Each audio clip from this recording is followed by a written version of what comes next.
হয়ে গেল আমার মুরগির মাংসটা এনে ফাইনাল লুক দেখেন। দেখতে কি অসাধারণ হয়েছে, খেতেও কিন্তু অসাধারণ। আপনারা একবার হলেও এরকম করে রান্না করবেন আর নতুন নতুন ভিডিও পেতে সাথেই থাকবেন। তো আমি এখানে রেখে দিলাম। আসসালামু আলাইকুম। ভিডিও মেক করতে হলে আমাদের রাত হোক আর যাই হোক, এখন নিয়ে এসে মুরগি, সব মুরগিটা কুটে বেছে নিব আর আপনাদের সাথে শেয়ার করতেছি, না টেনে দেখতে থাকুন। তো মুরগিটা আমার কাটা ধোয়া বাছা পরিষ্কার করা হয়ে গেছে। আমি এখন লবণ মরিচ নুন মরিচ মেখে দিব, দিয়ে দিলাম স্বাদ মতো নুন, দিয়ে দিলাম বেশি করে কিছুটা 1 চামচ হলুদের ফাঁকি, টমেটো মাখা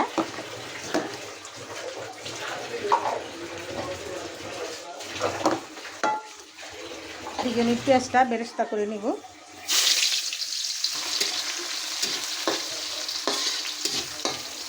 রান্না করার সময় একটু বুদ্ধি খাটিয়ে রান্না করতে হয়, তাহলে ঝটপট হয়ে যায়। তো আমি এখানে মশলাটা মাখছিলাম, পেঁয়াজটা বেরেস্তা করে নিলাম। আমার ভিডিওটা না টেনে দেখতে থাকুক কীভাবে রান্নাটা করি।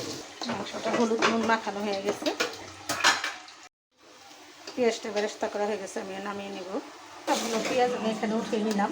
তবে অল্প আছে, মাংসগুলো ভাইজে নিব। আমি ব্রয়লার মুরগি যতবারই রান্না করি আমি মুরগিটাকে ভাইজা নিই, আমাদের কাছে ভাইজা খেতে ভালো লাগে। আপনারা যারা কাঁচা মাংসটা রান্না করে খেতে পছন্দ করেন তারা এরকম একটু মশলা মাখিয়ে একটু হালকা ভাজা দিয়ে নেবেন, খেতে কিন্তু অসাধারণ হয়। একবার হলেও রান্না করে খেয়ে দেখবেন।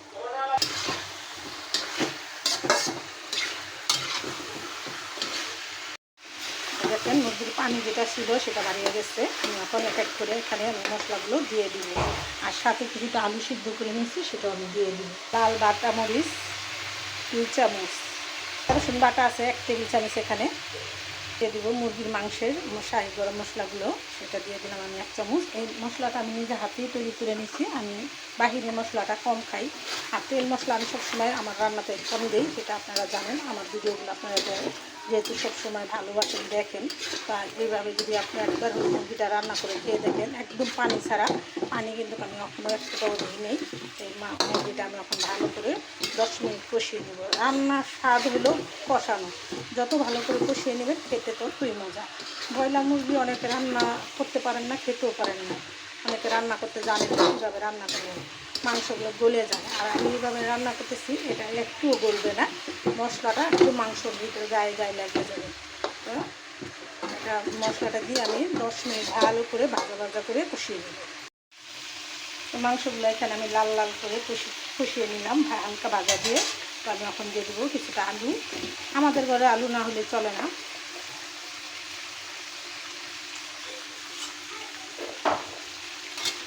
আর এই রান্নাটাতে কিন্তু আমি পেঁয়াজ দিই নাই, আমি এখন পেঁয়াজ বেরেস্তা কিছুটা দিয়ে দিব,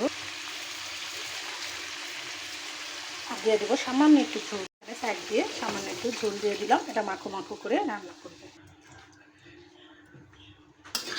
আলুটা তো আমি সিদ্ধ করে দিছি, তার জন্য আমার বেশি ঝোল দিতে হলো না, কারণ মাখো মাখো ঝোল করে রান্না করবো। তার জন্য আমি অল্প করে ঝোল দিয়ে দিলাম। আমার রান্নাটা হতে থাক। এই রান্নাটা করতে আমার আরও 10 মিনিট সময় লাগবে, দেখতে থাকবে।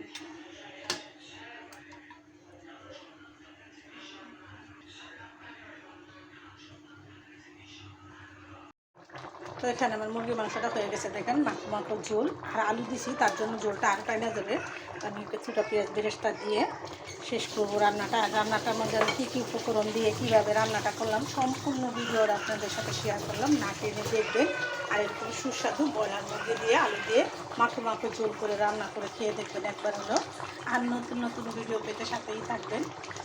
আমার ভিডিওটা ভালো লেগে থাকলে অবশ্যই একটা শেয়ার করে দেবেন। তো বড় না করে আমি এখানে রেখে দিলাম ভিডিওটা। আসসালামু আলাইকুম। বিসমিল্লাহির রহমানির রহিম। আসসালামু আলাইকুম। এটা হলো ব্রয়লার মুরগির মাংস। আর ব্রয়লার মুরগির মাংসটা আমি কীভাবে রান্না করলাম সম্পূর্ণ ভিডিওটা আপনাদের সাথে শেয়ার করব, না টেনে চলুন দেখি।